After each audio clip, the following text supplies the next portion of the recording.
So really, when I went in the locker room, it was, and anybody that's done pro wrestling understands this.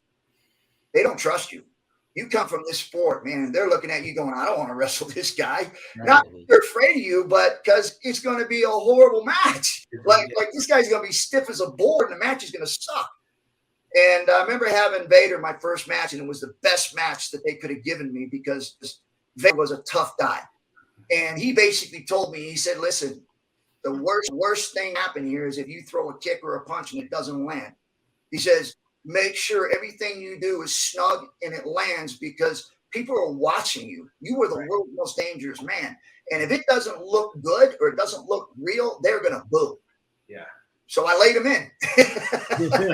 And that was your tagline, right? The world's most dangerous man. That's what you were called. Yes. Yeah. You can't fake it. It had to be real.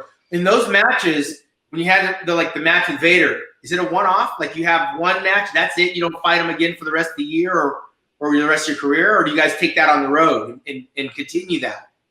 Yeah, that's a great thing about working with WWF, at least back then, was that we'd fly into Dallas and then we would do 5 shows that surrounded in the outskirts of Dallas in different cities. We'd stay in a hotel in Dallas. We'd drive 2 hours out to somebody, come back to that hotel, stay there. Next morning, get up, drive to the next state 2 hours away, then drive back to the hotel 2 or 3 hours again. And then the last night we would do our pay-per-view show or our TV show, which whatever town was the main town.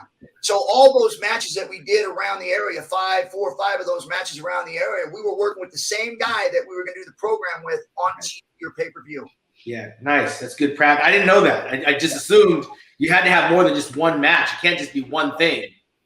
So it's well rehearsed. We were fortunate to be able to do that. That's why a lot of the pay-per-view and the matches were so good, was because we were able to really work a lot of things out when we were doing house shows. Nice. Okay. Just learn. Hey, Ken, would Vader and Butterbean have been the greatest tag team of all time, or what? Yeah, that would have been awesome, man. Because Vader is kind of the same kind of mentality that Butterbean is just a tough son of a gun, man. Just bring it. And Vader was the same way, man. He loved contact. He wasn't afraid of it. In fact, if I'm not mistaken, I believe he actually had a couple fights, MMA fights. Thank you for watching the Hannibal TV.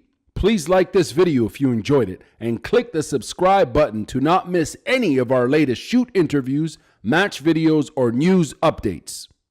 Support us on patreon.com for $1.99 a month to watch our full shoot interviews ad-free and help our channel grow.